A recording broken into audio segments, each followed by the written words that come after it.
Welcome back to RDLP. I'm your host, the Prince of Plays, Solon, and we're back with Solstice. Huge thank you, as always, I want to say every episode, to Cirrus Castle for helping us make this whole thing happen. It's just been very nice to be able to read a story. It's been a long time, actually, since we've gotten to do interactive fiction, and so being able to enjoy this space together is really cleansing for me on a personal, like an emotional level, but then also getting into this mystery, like every couple of days that we've been recording this, I've just been thinking about like, oh my gosh, I think I see where this is going. I don't want to spoil anything yet, but yeah, Galen's here, Kasai's here, and we're about to get called out for trying to investigate, oh gosh, what's his name? Let me flick through my little bookie here. Lev. Our boy Lev is missing, and we're gonna find him because he's titled as a mad archaeologist, but I think he's on to something, and I want to see what he's on to. He's talking about Kala. So I'm looking at these two gentlemen right here, and like, I need this to happen. I need this to happen already. Like, well, maybe not already. Like, let's give it a little time. But this is gonna happen, I can already tell. And I'm very excited for that to happen. And also, it makes me want to ingratiate myself more to Kasaya. Wait, no. I want to be a man of action in front of Kasaya. I want to be a doer. I want to keep dunking on him. And I want to keep just doing anything to kill time. I'm gonna just straight up dunk on him. We're gonna get so sassy on this man that he will have to love us. I'm taking care of it. I'm taking care of your little problems, since you don't seem to want to do what you're being paid for. Are we all getting paid? Did we ever establish that we're getting paid for any of this? Because sometimes I'm wondering, like, you better be getting paid good to go into, like, bum-ass nowhere for 3 months to go heal people who, pretty much go up here to die. Like, yeah, I don't know why else we'd be up here. Here we go again. Where will you begin your search? Right here, of course. I'm gonna ask one of the most informed people around. Well, Captain, who do you think I should speak to first? Slava's the most obvious choice. But if she's hiding something, you're assuming she is? Her behavior doesn't make sense. I should talk to someone who may know more about her. Maybe a close friend? No, a friend would be biased. Talk to Constance. She's been around for a very long time. Don't tell her I told you that. She knows a lot about everybody. But there's another clue, isn't there? Let me dive in. I want to see more about what we're getting about Constance. She spent, okay, many years in the city, well informed. That'd probably be a good way to getting to talk to Slava.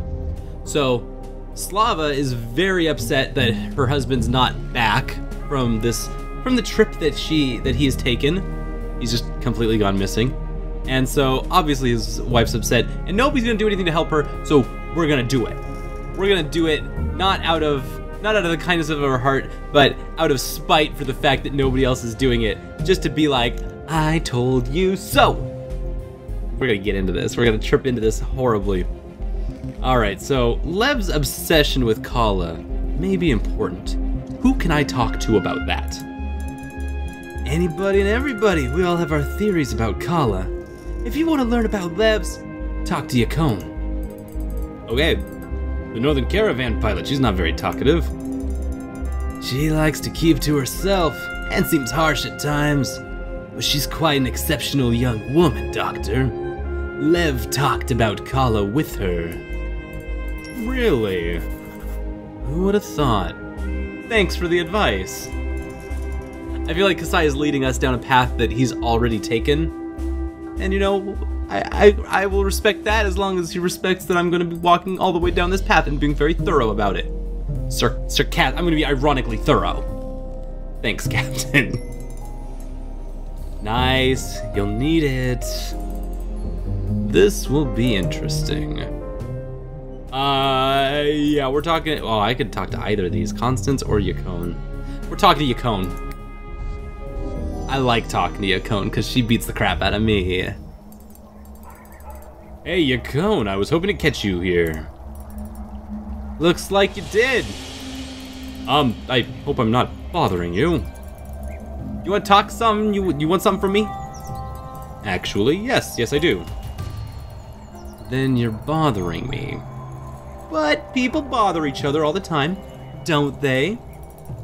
Let me guess, you want to ask me something. Is it that obvious? Do I have it written all over my face? Southerners are as easy to read as children. Ask away. Alright. Do you know Lev is missing? I'm not surprised. I haven't seen him since the night he was beaten up. The night he was... Oh no! Oh no! Oh! Galen! It's not... Spirits! Now that's expressive, even for your people. I just realized something. I met him the night he was beaten up, and that was the night he vanished. Yes, I asked him to visit you. He wasn't eager about it, but I told him bleeding would help him on his quest. So you saw him that night as well? He passed me on his way to the bank district where the rich folk live. On his way back, he was bruised and bloody. Which is how he was when I saw him. I thought the bank district was off limits to all except the merchants. Unless you have an invitation.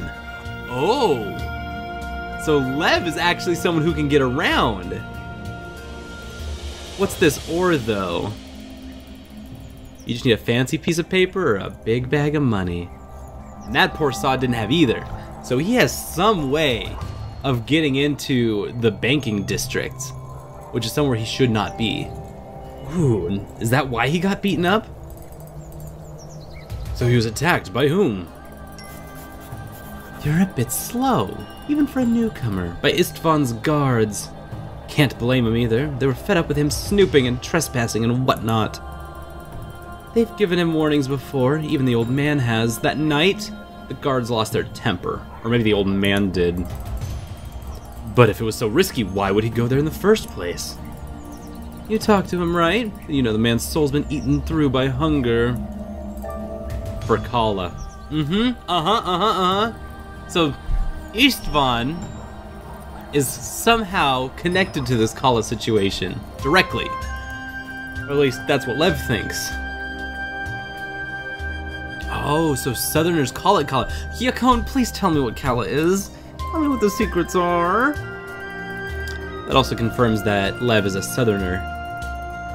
Of course, we know its true name. You people gave it a stupid word. It means nothing to make it even more mysterious.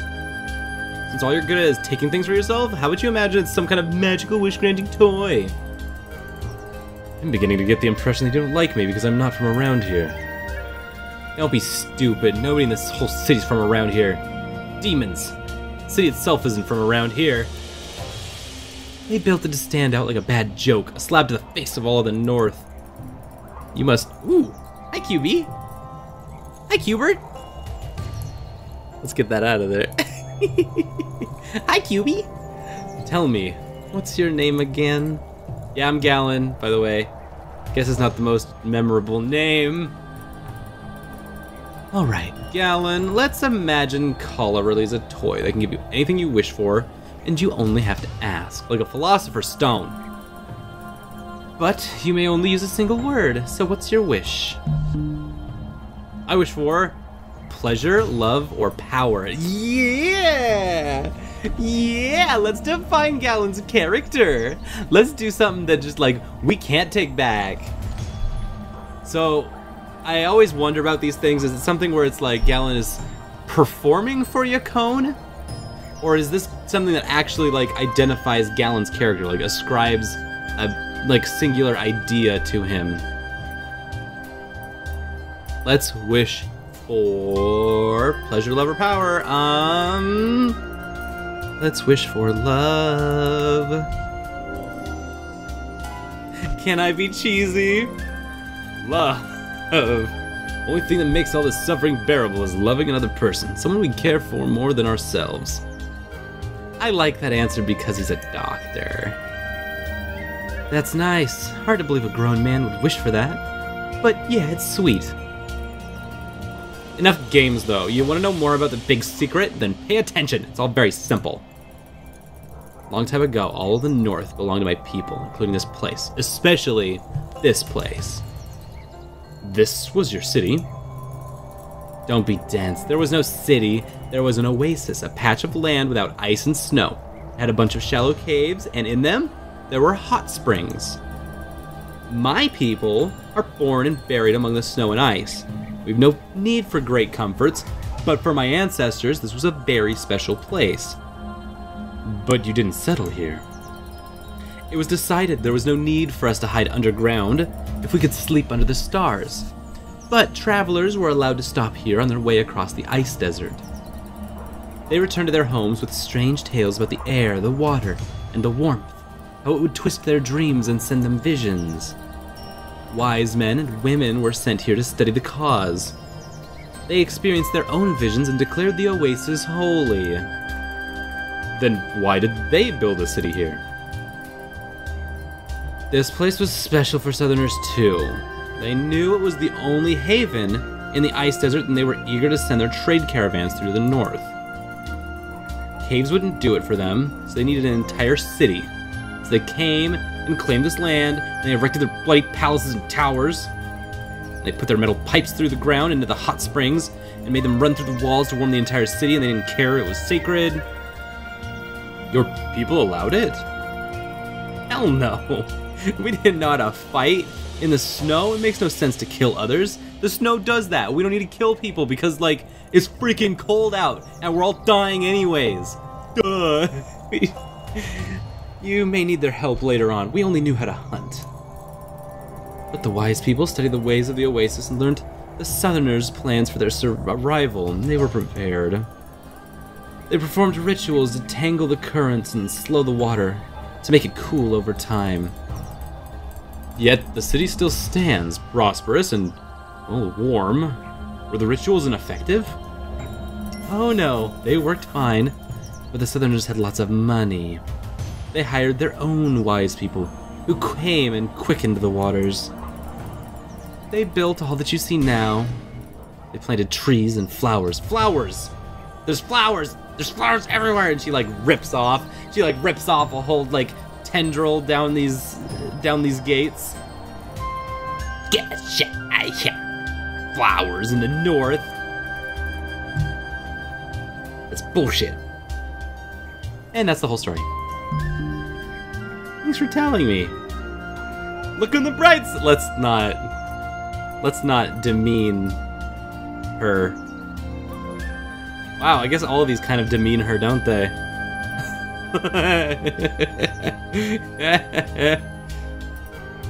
And let's just go all the way in. It's tough, but it happens all the time, not just to your people. Weaker animals are consumed, weaker tribes, and people subdued. Damn, Galen. I didn't think you were gonna go all in, but I'm very happy you did.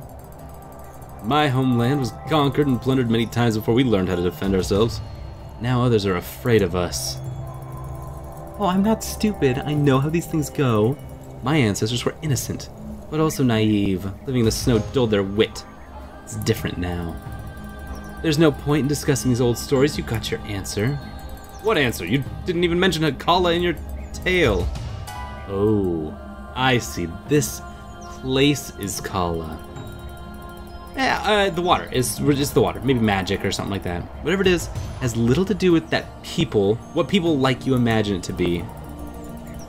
That's what I've been telling Lev, but he probably just heard what he wanted to hear. That's his favorite way to listen. He wanted to learn about the lore of your people and use it to find Kala.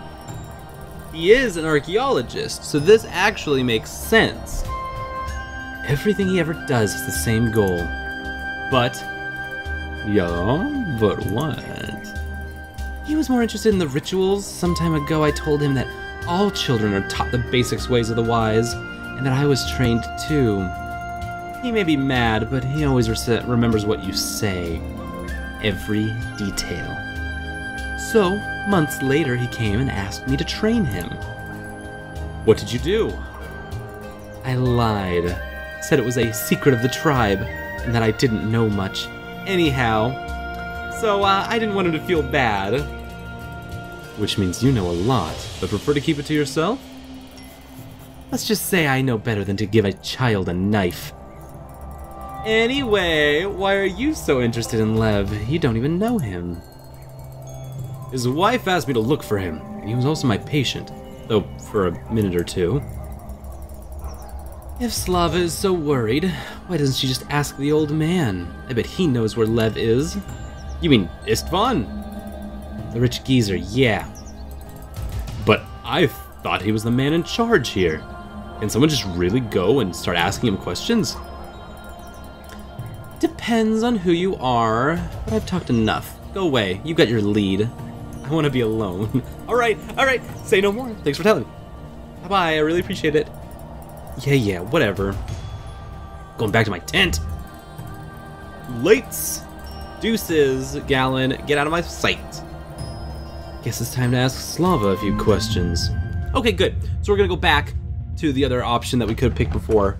Talk to Slava, but now with the knowledge of what Kala is, or at least a better idea, a better understanding of what we're looking for in Kala, and what Lev is looking for in Kala. Dr. Galen, I'm so glad to see you again. You have any news about Lev? I got some information, yes. I've also heard some things that were apparently public knowledge that you forgot to mention. What do you mean? You haven't been honest with me, Slava. We need to be open about this. Let's, do a lighthearted remark with Slava. We've kind of been really firm with a lot of people, but maybe we can play Slava a little differently. Also, I like when Galen's lighthearted. I really like it. If I'm to learn anything about your husband's disappearance, I need to ask the right questions. I can't do that if I don't even know the basic facts. I hate being in the dark. It's not fun to be the least informed person in the room. You should know I get bored quickly. If it continues like this, I might just drop the case. I don't know what others have told you, but you shouldn't believe everything you hear. My conscience is clear. I told you what you know. You have no reason to doubt me. I see. So it's a lie that this is the first time you've been so concerned about Lev's disappearance. I've heard it's never bothered you before. People were quite surprised by how upset you were today. Why are you asking me this? Are you investigating Lev's disappearance or my emotional well-being? I can't believe it. I thought you were a reasonable man. I thought you knew the difference between fact and ugly rumor. I expected more of you. Whoa, she's being really defensive. She's getting really defensive. Which only, like, incriminates her more, at least in the sense that there might be more to her than what she's showing on her face. Enough! Enough! I thought I was kind of being light, but Galen didn't really come off as light that time. He was pretty forceful. Did you know your husband was beaten by Istvan's guards the night he vanished? I did. Istvan told me. You heard this from Istvan? I never expected he would actually do it. He came to me that night. Istvan's guards didn't go easy on him. You knew the whole time. I knew he could be a ruthless man, but he's changed so much. Spirits. The way you talk about him. What exactly is your relationship with Istvan? He's my employer. I'm bound by compact to his will. Compact? You're right. I really don't know the basics. It's a form of contract that basically makes you the holder's slave. Everyone in the city has to sign a compact with the bank, and that used to mean Istvan. I thought the merchants governed everything. The families are always fighting each other. Istvan's family is the strongest. It's effectively in charge. Before he retired, Istvan ruled the city with an iron fist, and his word was law. When the merchants left for the winter, they left him here as caretaker, which gives him all the power there is. So he's the only authority now, and since he has his guards with him, he can do whatever he wants, just like his ruling days. You seem to know him well. Let me ask you once more. What is your relationship with Istvan? He's my employer and my lover! Yes! Yes! Alright. Good. This is exactly where I was hoping this was gonna go. Because that's why she could talk to him so freely. That's why Lev could go to see Istvan now that there's nobody around, no other bankers around. That's why! And this is also why she's going around talking to the new person in town who doesn't know all these relationships, and it's doing the thing, it's doing a thing. Thank you for your honesty. What? I want to see it in the record. Put it up in the record. Slava. Nope. Let's look at Istvan. Nope. Oh, it's not on here. Come on. This is big news if true. This is big if true. I'm bound by compact never to reveal it. I can't tell you anything. I can only report to him.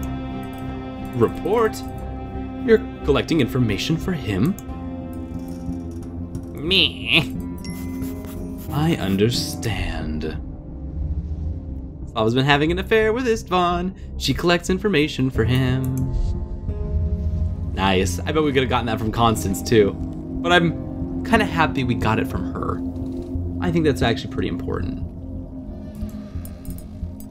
No, Doctor. You don't even understand the half of it. I can see this is difficult for you, Slava. I need to ask you something else. Yakon told me your husband was questioning her about the rituals performed by her people. Do you know why?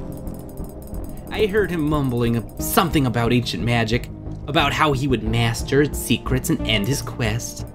But it wasn't him talking, it was the madness. He's a sick man, his mind is unhinged, and he believes everything is a clue.